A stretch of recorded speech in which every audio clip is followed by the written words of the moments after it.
The man arrested after the bodies of 6 women were found by police in the Joburg CBD earlier this month has now abandoned his bail application. The bodies are believed to have been those of sex workers. Newzroom Afrika's Zikhona is live for us outside the Magistrate's Court in Johannesburg and joins us now live. Zikhona, why has this man now decided to abandon bail? Zikhona has abandoned his bail application. His lawyers did not give reasons to the court as to why the accused has taken this decision. The matter has now been postponed to the 7th of December, the state telling the court that it still has DNA results outstanding in its investigation. So now he'll be back in court on the 7th of December. But to talk to us more about the state's case and the strength of it is the NPA spokesperson, Johannesburg. If you could just tell us, do you still believe that you have a strong case against this accused? Well, we have established prospects of a successful prosecution against the accused, hence he's appearing in court.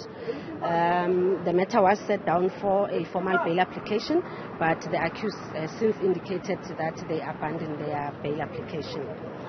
And then with regards to the other 5 bodies that were found in that building, as the state, are you still only linking this accused to one of the victims?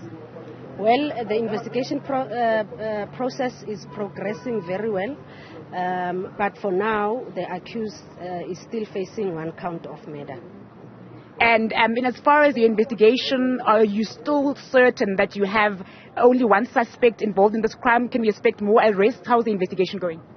Well, remember, Zikhona, that we follow evidence, so we'll be guided by what the investigation uncovers. So as in when the investigation directs us to a point where we must add more charges or more people must be arrested and join the accused in this matter, that will happen. All right, thank you so much. That's Johannesburg, who is the spokesperson for the National Prosecuting Authority here in Gauteng, just reiterating that the state maintains that it has a strong case against this accused. For now, Zikhona is only linked to one of those victims whose bodies were found in that building in Johannesburg. Outside court, protesters have been here from early morning to oppose his release on bail. So Zikhona, 20 years old, has abandoned his bail application and he will be back in court on the 7th of December. Well, as you're saying, 6 bodies were found earlier this month. So far, this man is only linked to at least the murder of 1 of these women. You have been speaking in the last few weeks to the women who knew them, who were also sex workers in that part of the CBD. What are they telling you now that especially that he's only been charged with the murder of 1 of the 6 women?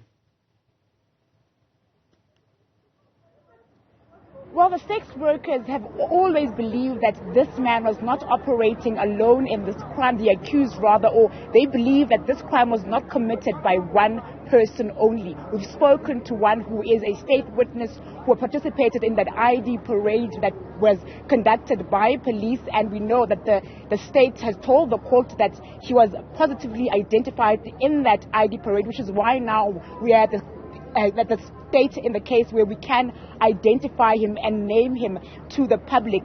Sex workers have said that this has altered the way that they do the work that they do. They're saying they don't feel safe. That is why they continued to come outside court to protest the release of this accused on bail. But they've also said now the way that they do things, they've had to move away from operating the streets. They now work inside clubs, which they say is not working for them financially. But also the DNA results still being outstanding means that families of the people whose bodies were found in that building have not yet been able to bury their loved ones. We spoke to a family that was outside court 2 weeks ago who said they just want to be able to bury or lay their loved one to rest, and they believe that her body is among the 6 that were discovered in that building. So certainly a very frustrating situation to be in for both the sex workers, the colleagues, the friends, as well as the families of the people who don't know when they'll be able to identify the people that were discovered in that building in Johannesburg on the 9th of October. Zikhona outside the Magistrate's Court in Johannesburg. Zikhona, thank you.